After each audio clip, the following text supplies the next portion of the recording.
Salut à tous. Merci de vous avoir nombreux à suivre cette vidéoconférence. L'une des notions qui caractérise la perception négro-africaine de la divinité est celle de la transcendance du Très-Haut. Cette transcendance du Très-Haut ne traduit pas seulement l'élévation de l'être suprême au-dessus de tout, mais elle est aussi notre espoir de guérison. Car, puisque le Très-Haut transcendant ne connaît pas le mal, ce dernier est donc dépourvu du pouvoir, de l'intelligence et de la réalité. D'où l'espoir de la guérison spirituelle.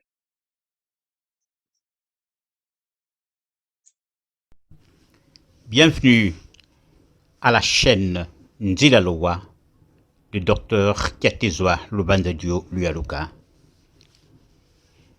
Merci de nous suivre.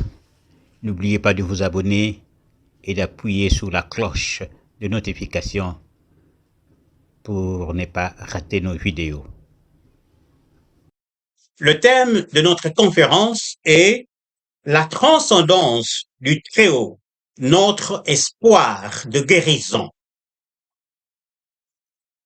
Comme c'est toujours le cas avec nos conférences, nous allons commencer par les présentations visuelles, c'est-à-dire nous allons vous présenter l'orateur que je suis et son académie, Nzilaloa.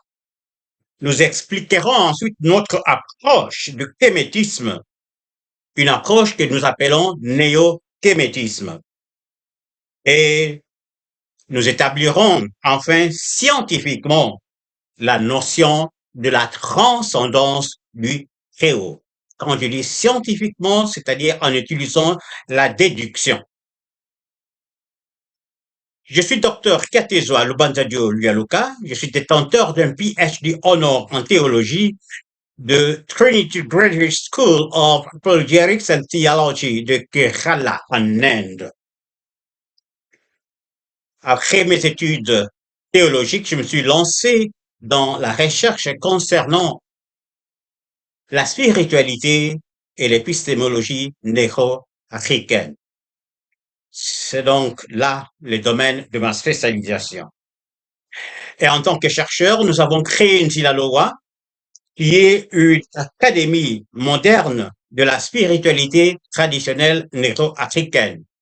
Nzilaloa comprend deux branches.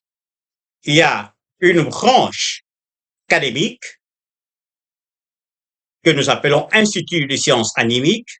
Et dans le cadre de cette branche, nous faisons des recherches et nous avons déjà publié environ 32 articles scientifiques disponibles gratuitement sur www.academia.edu et nous avons aussi publié 15 livres que l'on peut trouver chez Amazon. Donc, Nzilaloa, je dis, comprend deux branches. La première branche est l'Institut des sciences animiques et la deuxième branche, qui est une branche initiatique, s'appelle aussi Nzilaloa. Donc, au sein de Nzilaloa, vous avez l'Institut des sciences animiques et Nzilaloa. Alors, Nzilaloa est, en tant que branche, est une académie initiatique qui introduit les Africains à la pratique divine de la religion traditionnelle négro-africaine. Je vais un peu m'appesantir sur cette notion qui est une notion nouvelle pour beaucoup d'Africains.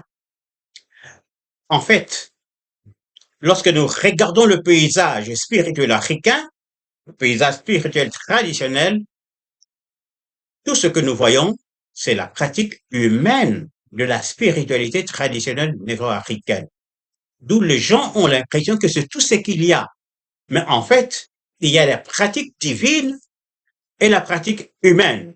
Et il est très important pour les Africains de comprendre cette division, cette sagesse qui a amené nos ancêtres à scinder la pratique de leur religion en deux.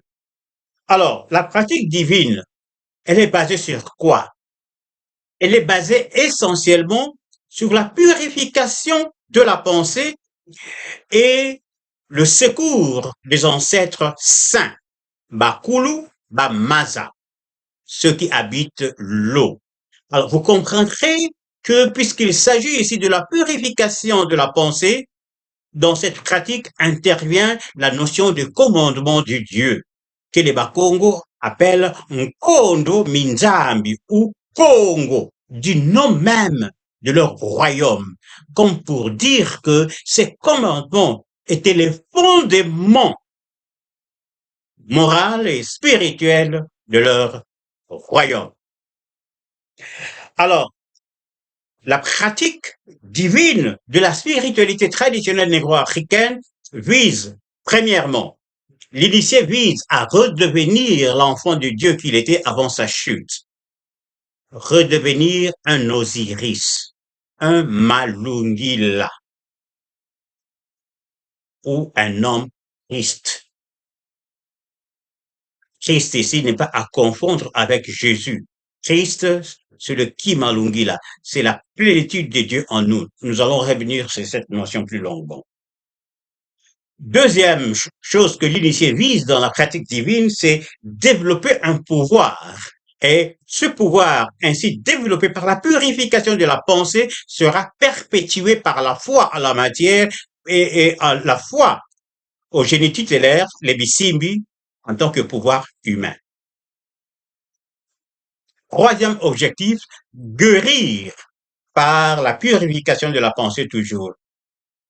Et quatrième objectif de l'initié dans la pratique divine, c'est lutter contre la sorcellerie par les voies de l'amour. Un initié du mystère divin ne lutte pas contre la sorcellerie en utilisant encore la sorcellerie.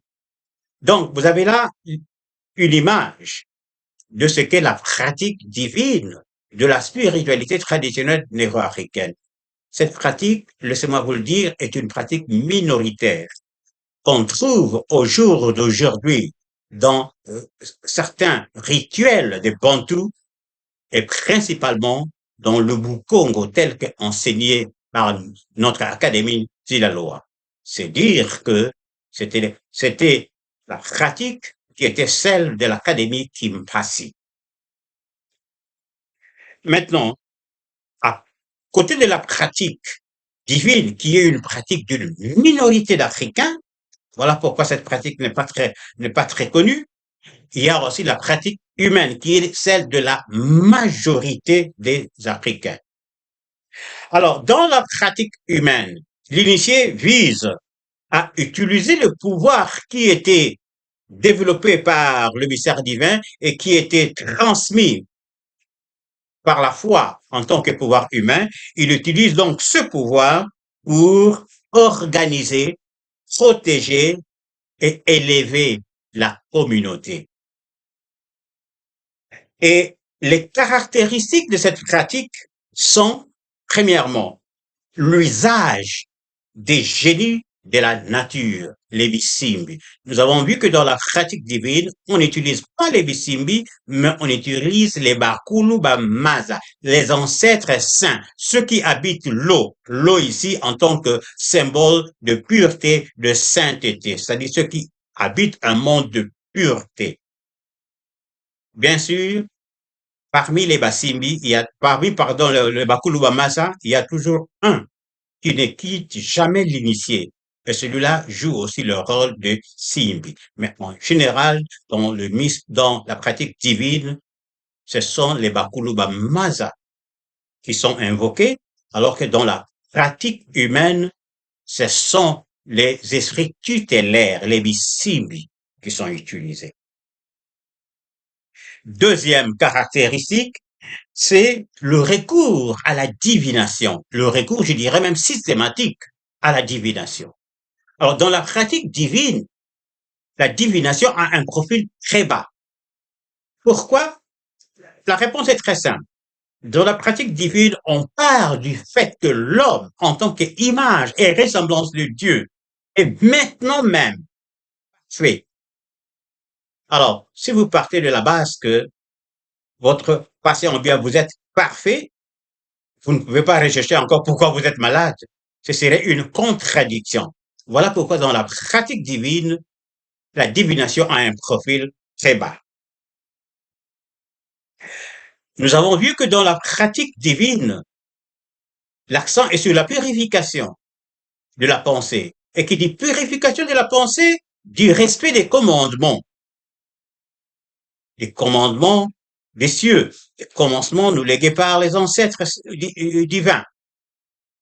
Tandis que dans la pratique humaine, il n'y a pas de commandement de Dieu, mais il y a une éthique qui est contextuelle, qui dépend des circonstances. Quatrième point, quatrième caractéristique, la pratique humaine est caractérisée par un pouvoir ambivalent. C'est-à-dire le pouvoir qui est utilisé dans la pratique humaine peut être usité pour le bien, tout comme pour le mal. Tandis que dans la pratique divine, le pouvoir étant développé par la purification de la pensée, on ne peut l'utiliser que dans le bien. Quand vous l'utilisez dans le mal, ça se perd. Donc, il y a cette différence-là entre ces deux pratiques. Nous avons la pratique divine, qui est celle d'une minorité, et c'est cette pratique-là qui est enseignée par notre académie Ndilaloa, et il y a la pratique humaine, c'est tout ce que vous voyez autour de nous dans la spiritualité traditionnelle néo-africaine. Alors, Ndilaloa est non seulement une académie initiatique de la spiritualité traditionnelle négro-africaine, c'est aussi une académie kamite, c'est-à-dire nous faisons référence à l'Égypte ancienne. Mais nous sommes différents de ceux que nous appelons les kamites traditionnels. Alors, quelle est la différence entre le kamitisme traditionnel et le néo-kamitisme que nous prenons? D'abord, le kamitisme traditionnel a commencé vers les années 1970 aux États-Unis. C'est un mouvement qui est basé sur une relecture des hiéroglyphes de Nedu Nature pour rétablir la religion des anciens. Et donc, les initiés ici utilisent, ou les chercheurs utilisent dans ce courant, l'induction et la spéculation. Et c'est un mouvement éclectique, c'est-à-dire qui puise par-ci, par-là, et un mouvement qui aboutit en une religion croyance. Je dis religion croyance, mais toutes les religions du monde ne sont que de croyances, par celle dont je vais vous parler tout à l'heure. Et donc, le kamétisme traditionnel sur ce plan-là, ne nous apporte pas quelque chose de nouveau.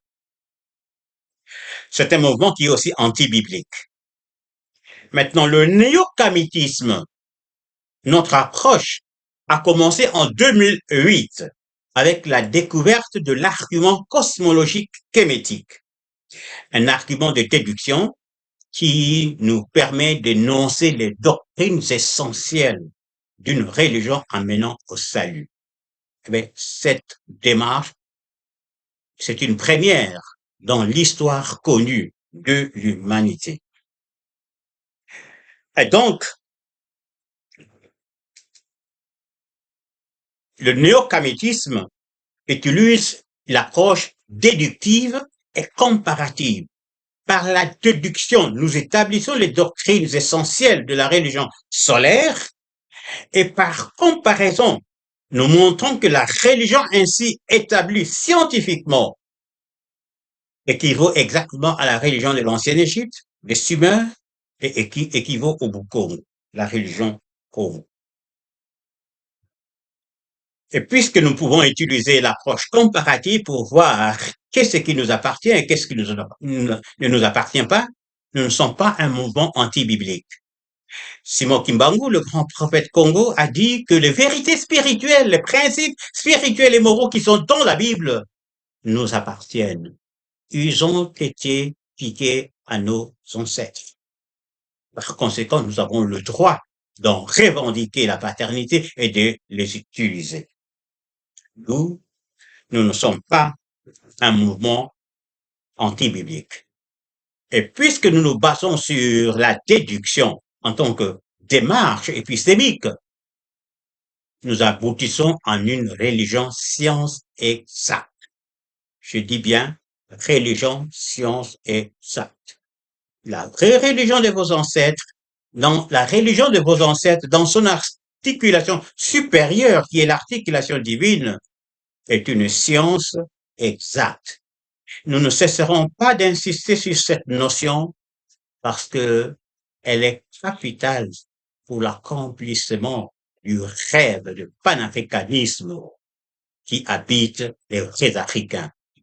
Pour la simple raison que les croyances divisent alors que la science unit, et surtout lorsqu'on parle d'une science exacte. Nous avons dit que le thème de notre conférence, c'est la transcendance du Très-Haut, notre espoir de guérison. Nous avions parlé de l'argument cosmologique. Nous avons parlé de l'argument cosmologique et nous allons utiliser cet argument pour introduire la notion de la transcendance du Très-Haut. Pour le besoin de cette conférence, cet argument peut s'énoncer de la manière suivante. Je suis un être individuel, vous êtes des êtres individuels, donc cet univers dans lequel nous habitons, cet univers temporel, est une entité individuelle. Étant une entité individuelle, cet univers est le produit d'un créateur individuel. Maintenant, la nature individuelle de cette cause, de ce créateur, implique l'existence d'autres créateurs qui peuvent ne pas encore avoir créé leur univers, mais ils existent en tant qu'entité. Et donc, nous avons des créateurs potentiels et des créateurs effectifs. Ici, nous prenons une hypothèse qui n'est pas indispensable, que nous utilisons pour raccourcir la démonstration. L'hypothèse est que chaque création existe dans son créateur. Chaque création existe dans son créateur. Alors, en nous basant sur cette hypothèse, si nous considérons une entité qui inclut toutes les causes potentielles et effectives, nous avons là un être qui est le plus grand être possible. Parce que toute création que vous pouvez imaginer va se trouver dans son créateur et le créateur va se trouver dans cet être. Et donc, cet être qui est l'être le plus grand possible est donc le Très-Haut. Ainsi, le Très-Haut, étant l'être le plus grand possible, doit être, premièrement, indivisible et immuable. Parce que s'il était divisible, s'il était muable, il devrait y avoir un principe de sa mutabilité et de sa divisibilité. Et ce principe doit être plus grand que le Très-Haut, c'est-à-dire plus grand que l'être le plus grand possible, ce qui est impossible. Et donc, le Très-Haut est immuable et le Très-Haut est absolument indivisible. Le Très-Haut est aussi transcendant. Transcendant, nous voulons dire non seulement qu'il est au-dessus de tout, mais aussi que, en vertu de son indivisibilité absolue, le Très-Haut ne connaît pas le mal. Si le Très-Haut connaissait le mal, en vertu de son indivisibilité, en lui, connaître et être, c'est la même chose. D'où, si le Très-Haut connaissait le mal, il serait infiniment bon et infiniment mauvais, ce qui est une aberration. Et donc, nous retenons 3 attributs du Très-Haut Il est indivisible, il est immuable, il est transcendant. Maintenant, posons-nous la question, où se trouve la création par rapport au Dieu très haut? Premièrement, la création ne peut pas se trouver hors de Dieu. Ce que nous appelons Dieu ici, c'est l'être suprême. C'est la cause ultime qui est transcendant, immuable et indivisible. Nous ne prenons pas ce terme dans le sens anglo-saxon, mais dans le sens dicté par l'argument cosmologique québécois. Et donc, la création ne peut pas se trouver en Dieu, parce que s'il était en Dieu au moment de la création, Dieu changerait. Or, nous avons vu que Dieu est absolument immuable. La création ne peut pas aussi se trouver hors de Dieu, parce que s'il était hors de Dieu, cette création ajoutée à Dieu, il en résulterait une entité plus grande que Dieu, c'est-à-dire plus grande que l'être le plus grand possible, ce qui est aussi une impossibilité. Et donc la création ne se trouve ni dans le Dieu très haut, ni hors du Dieu très haut. C'est comme si je vous dis que Monsieur X qui est dans ce studio a une voiture, mais sa voiture ne se trouve ni dans le studio, ni hors du studio. La réponse est très simple. La voiture se trouve dans sa pensée. Ainsi, nous arrivons à la démonstration de notre hypothèse, que la création temporelle se trouve dans le Créateur. C'est ce que d'ailleurs la Bible dit dans 1 Colossiens, non, chapitre 1, je pense, verset 12 à 16. Que la création, nous sommes créés en Dieu. La création est donc le Créateur. Maintenant, puisque la création n'est ni en Dieu ni hors de Dieu, donc toute réalité est en Dieu. Ce qui nous semble être un univers matériel n'est qu'une perception limitée ou renversée de la réalité. La réalité est donc de l'ordre de l'invisible. La réalité est divine. Il n'y a pas de réalité en dehors de Dieu. Parce que s'il y avait une réalité hors de Dieu, cette réalité ajoutée à Dieu, il en résulterait une entité plus grande que Dieu, ce qui est impossible. Et donc, toute réalité est en Dieu. Le bien hors de Dieu, le bien, il n'y a rien de réel. Et ceci est un grand espoir pour nous, pour la guérison. Et donc, l'argument cosmologique kémétique nous a montré que, premièrement, Dieu est indivisible, immuable et transcendant. Et par transcendant, nous voulons dire non seulement qu'il est au-dessus de tout, mais il ne connaît pas le mal. L'argument cosmologique nous a montré aussi que toute réalité est en Dieu. Toute réalité, c'est le bien.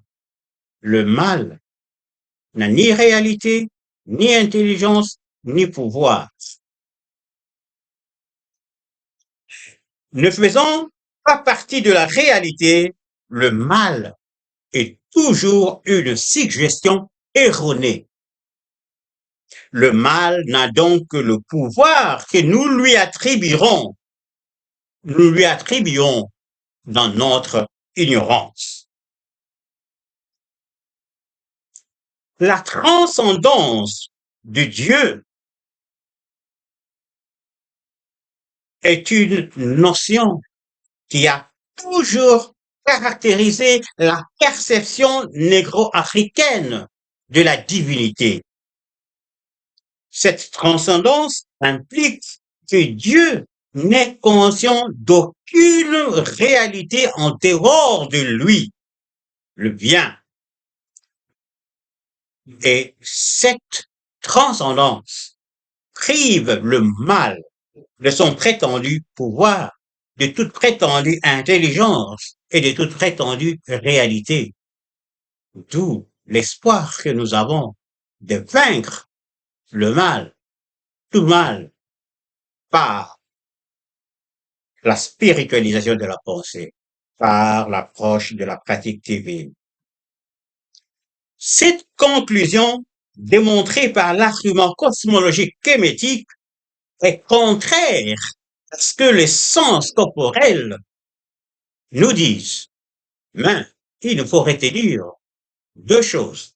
Premièrement, l'argument cosmologique en tant qu'ensemble des vérités obtenues par déduction et des vérités qui sont cohérentes est une science exacte. Et puisque c'est une science exacte, les conclusions obtenues par cette science sont valides, valables, et sont au-dessus de toute spéculation. Deuxièmement, nous devons savoir que les sens corporels ne nous disent pas toujours la vérité. Ce sont les sens qui nous disent que le soleil se lève à l'est et va se coucher à l'ouest, alors que la géographie, la science, nous montre que c'est l'inverse. C'est la Terre qui tourne d'ouest en est. Eh bien, ici, même si les sens corporels vous disent que la maladie est une réalité dans votre corps ou dans votre communauté, la science exacte, la religion solaire, la religion de nos ancêtres nous enseigne que la seule réalité, c'est Dieu, le bien, et que le mal est un mensonge. L'une des conséquences de la transcendance de Dieu est que depuis l'époque de l'Égypte antique et de Sumer, qui appartenait culturellement à l'Afrique, les réinitiés négro-africains n'adressent jamais leur prière directement au Dieu très haut. Or, c'est ce que nous voyons souvent ces derniers temps. Les Bakongo qui, dans leur prière, invoquent Nzambiampungu Tulendo. C'est une ignorance de la transcendance du Dieu. Nzambiampungu est un être transcendant. Les missionnaires qui ont étudié la religion Congo, comme Van Wing et Bitrémieux, ont souligné ce fait. Le Très-Haut est transcendant. Voilà pourquoi nos ancêtres n'adressaient pas leur prière directement au Dieu Très-Haut, mais aux divinités inférieures qui ne sont que ces manifestations. Et les plus proches de nous étant les Bakulu Bamaza, les ancêtres saints. C'est ce que Simon Kimbangu nous fait voir dans sa prière en Banzansanda. Cette prière ne s'adresse ni au Dieu très haut directement, ni au Saint-Esprit, ni à Jésus. Dans cette prière, Simon Kimbangu prie en tant qu'initié du Kimbisi. Et sa prière s'adresse à Mumba Loa, qui est le Dieu créateur. Et au plus bas de l'échelle, cette prière s'adresse à Congo. Et qui est Congo? Congo, c'est l'ancêtre divinisé le plus élevé de Bakongo. Dans chaque ethnie négro-africaine, vous avez un ancêtre, l'ancêtre divinisé le plus élevé. Chez les Baluba, c'est Vidi Mukulu. Au Madagascar, on parle de Nkuru Nkuru. Les Bassongé parlent de Vile Mukulu. Les Mboshi parlent de Nzambe Mwene. Dans chaque culture, dans chaque ethnie négro-africaine, il y a toujours l'ancêtre divinisé le plus élevé de cette ethnie.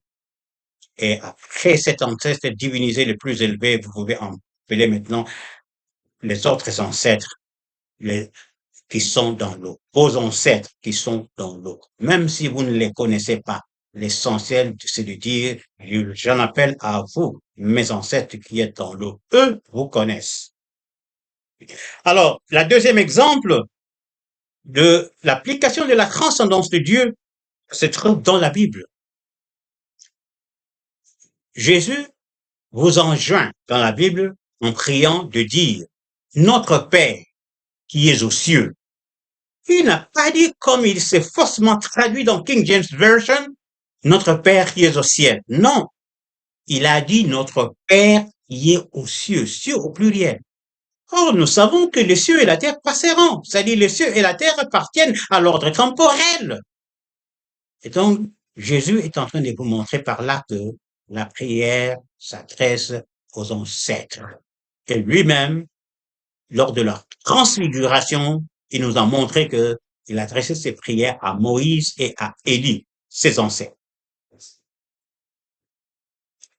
Lorsque les Occidentaux sont entrés en contact avec les nations africaines au XVe siècle, ils ont eu la fausse impression que les Africains étaient polythéistes.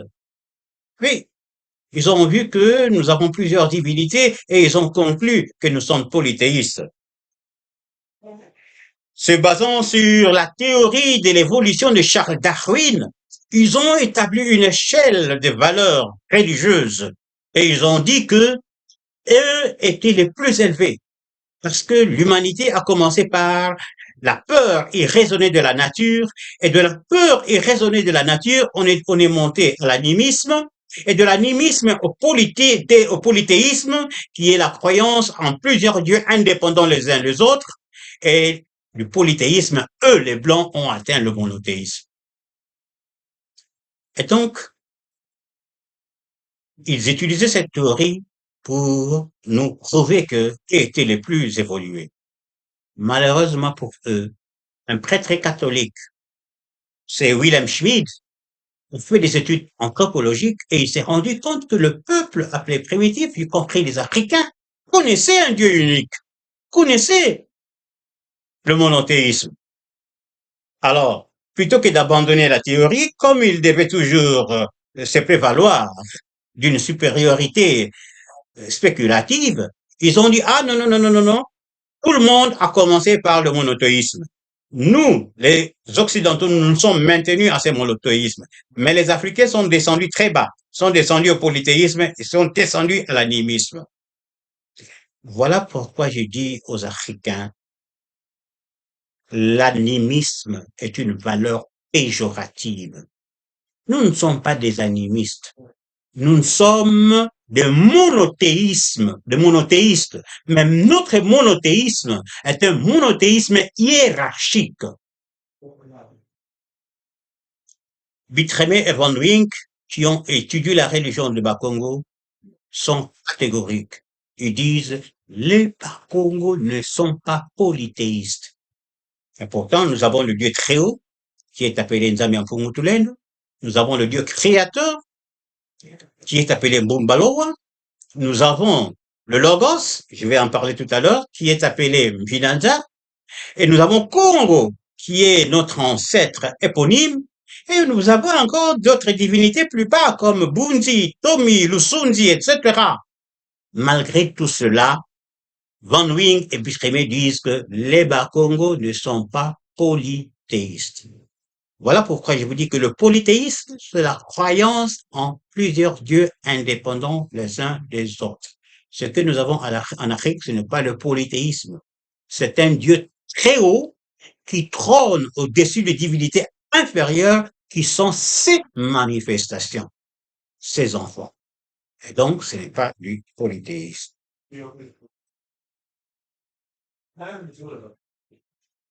Alors, la seule exception à cette configuration du théisme chez les Africains, c'est les Nilotiques, et principalement les Maasai, qui sont venus ici en Afrique centrale avec une notion d'un Dieu très haut, créateur.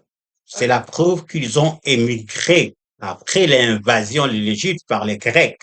Les Grecs qui ont adopté ce théisme, qui est le théisme qui a été introduit par Akhenaton. Akhenaton qui était un hérétique et qui a défiguré, qui a créé sa religion où lui-même était le grand prêtre, où le Dieu très haut était en même temps le créateur. Et nous avons déjà montré dans des vidéos précédentes que cette conception de la divinité est fausse. Rappelons-nous le thème de notre conférence, c'est la transcendance du Très-Haut, notre espoir de guérison. L'argument cosmologique kémétique nous a démontré que toute réalité est en Dieu. Ne faisant pas partie de la divinité, la croyance au plaisir dans le péché et la croyance à la maladie n'ont aucune réalité. Comprendre cette vérité est une force qui nous permet de guérir la maladie par la prière, c'est-à-dire par une argumentation mentale qui prouve le néant du péché et de la maladie en partant du fait que Dieu est tout. Laisse-moi vous donner ici un exemple très simple d'une femme qui un jour s'est vue souffrant d'un gonflement. Tout son bras gauche et le sein gauche étaient totalement gonflés, enflés. Et la situation était un peu inquiétante. En ce moment-là, heureusement pour lui, il a vu un guérisseur spirituel qui passait et qu'elle connaissait. Et ce guérisseur spirituel lui a dit que Dieu vit tout ce qu'il avait créé et cela était très bon. Il lui a parlé de la perfection de la création de Dieu et il lui a dit, étudie simplement le mot perfection pour comprendre qu'en tant qu'image et ressemblance de Dieu, tu manifestes maintenant même la perfection qui est celle de la divinité. Et que tout ce que tu vois, ce n'est pas ça la réalité. La réalité, c'est ce que nous prouve. La vérité, c'est ce que nous prouve notre religion, à savoir que Dieu nous a créés chacun à son image, Mumbaloa nous a créés à son image, nous manifestons sa gloire. C'était vers 13 heures. Le soir, tout le gonflement avait disparu et cette jeune femme était complètement guérie. En tant qu'argumentation, la prière consiste à affirmer la totalité de Dieu, à prendre conscience du fait que Dieu est tout. Et puisque Dieu, le bien, est tout, c'est que le contraire de Dieu, la croyance au plaisir dans le péché, la croyance au mal, à la maladie, n'a aucune réalité. Et nous rejetons cela comme étant un mensonge. Une question se pose ici. Comment est Dieu transcendant? Peut-il guérir nos problèmes qu'il ne connaît pas? La réponse est qu'il guérit par le logos. Mais qu'est-ce que le logos? L'argument cosmologique nous a montré tout à l'heure que chaque créateur ou chaque enfant de Dieu manifeste une individualité qui est incluse en Dieu. Or, Dieu est indivisible. Et donc, chaque enfant de Dieu manifeste la totalité de Dieu, mais d'une façon unique. Cette totalité, cette plénitude de Dieu, manifestée par chaque enfant de Dieu, c'est ce que nous appelons le Logos. C'est ce que les Égyptiens appelaient Ta. C'est ce que les Bakongo appellent Mpinanza, ou la force invisible qui gouverne l'univers. C'est ce que les Moshi appellent Nzambe, Kane. Et ce que le Songé appelle et filer moi.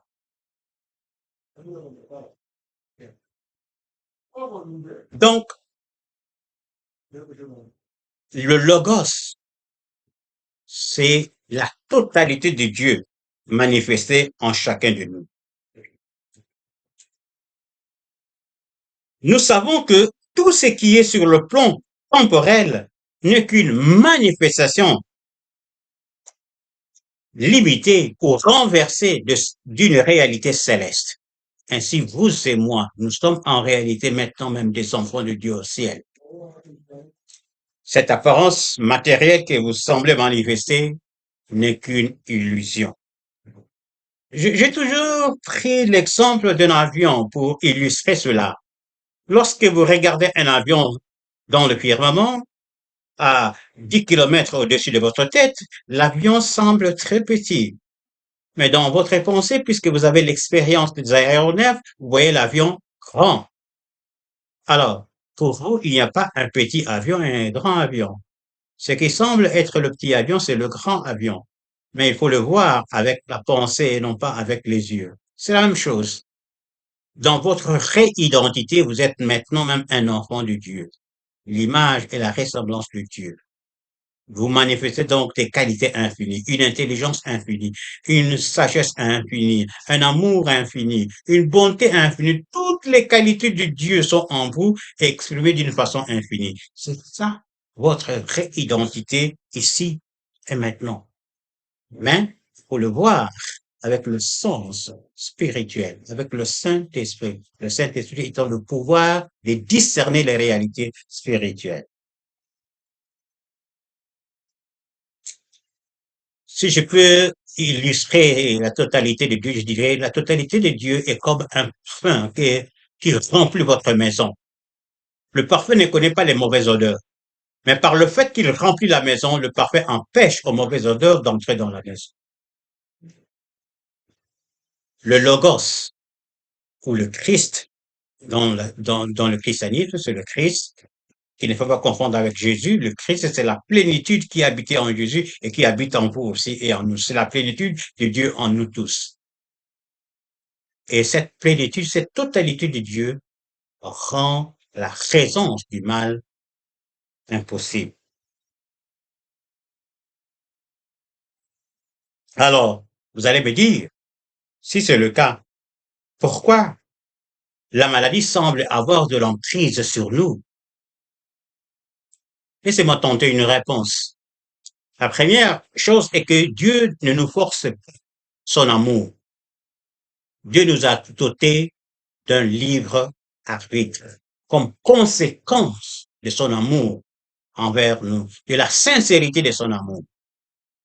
Deuxième chose, Dieu a mis le logos en nous, mais notre mauvais usage originel du libre arbitre a fait que le logos est devenu en nous une dimension potentielle.